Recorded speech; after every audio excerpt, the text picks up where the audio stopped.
Hi viewers, ఈరోజు మనము Indian పాలిటీలో ఫస్ట్ చాప్టర్ హిస్టారికల్ బ్యాక్గ్రౌండ్ గురించి నేర్చుకుంటున్నాము. ఇప్పుడు ఇండియన్ పొలిటీ బుక్ ఇది. సో ఎం లక్ష్మీకాంత్ గారిది 6th ఎడిషన్ అండి. ఇది బుక్ కొత్తగా రిలీజ్ అయిన బుక్ ఇది. సో దీంట్లో మనం కంటెంట్స్ చూద్దాం.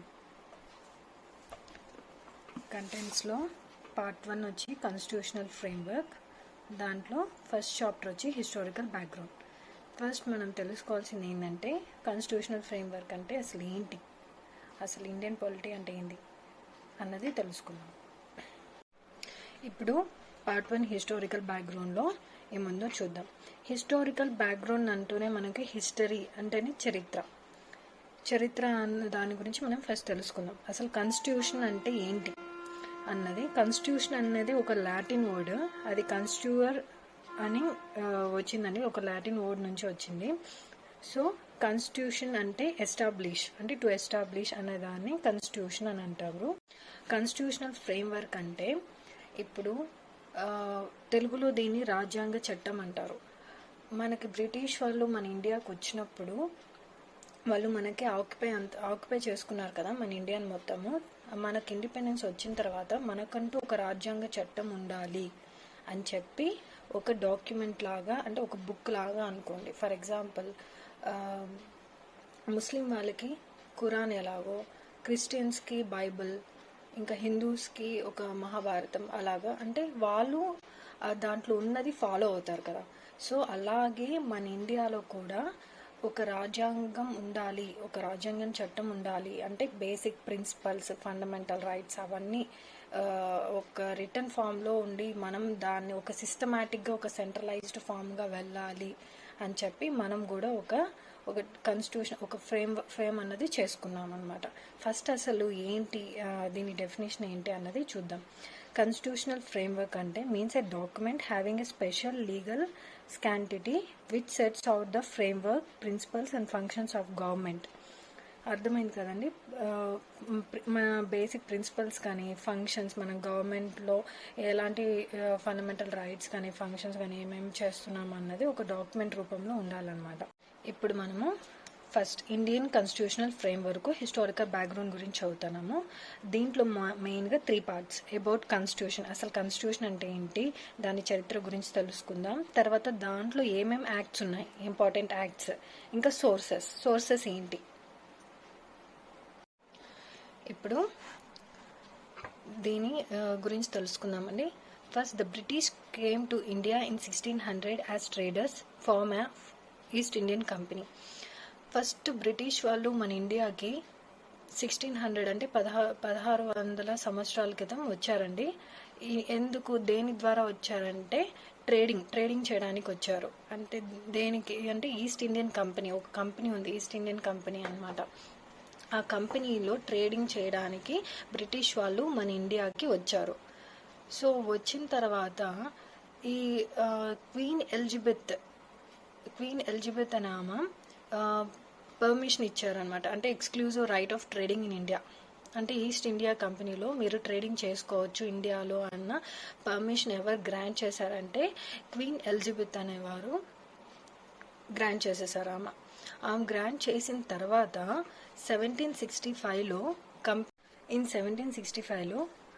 కంపెనీ ఒబ్టైన్, అంటే East Indian company obtain diwani rights over revenue, civil justice. Revenue అంటే ట్యాక్స్ అన్నమాట. బెంగాల్, బీహార్, ఒరిస్సా. అసలు ఇది ఎప్పుడు ఎలా ఇంట్రడ్యూస్ అయిందంటే బక్సర్ యుద్ధం 1764లో విజయం పొందిన తర్వాత దానికి మొఘల్ చక్రవర్తి అలాం దివానీని ప్రదానం చేశారు. అంటే మొఘల్ ఎంపైరర్ షా ఆలం అనే అతను ఈ దివానీని గ్రాంటెడ్ చేశారు కంపెనీకి. ఎందుకంటే ఆయన యుద్ధంలో గెలిచారు. బక్సర్ యుద్ధంలో జరిగిన తర్వాత ఈ దివానీ అన్నది వచ్చింది. దివానీ అంటే ట్యాక్స్ అన్నమాట.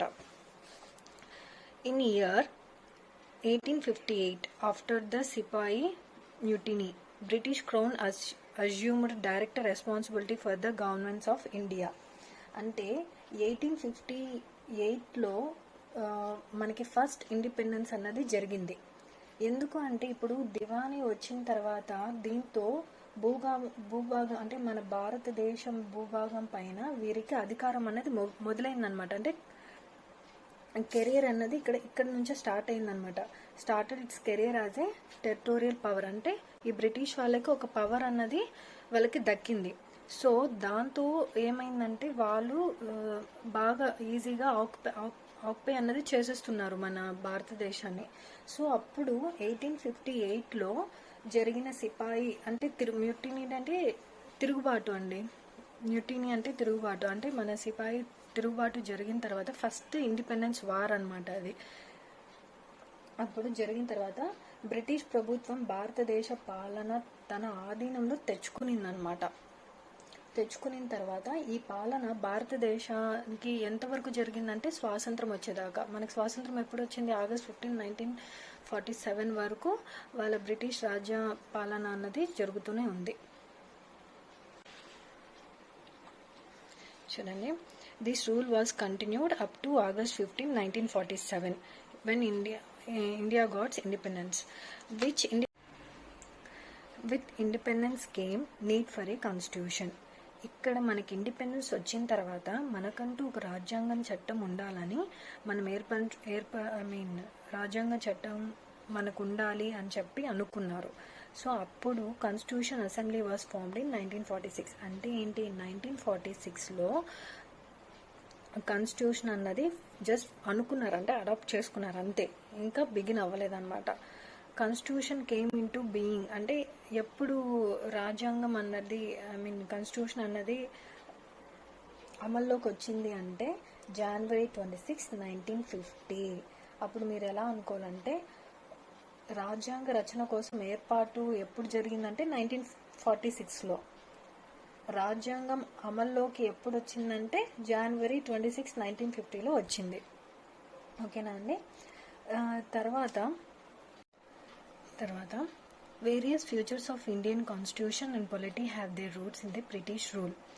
Certain events in British rule laid down legal framework, organization, functioning of government, admin in British India.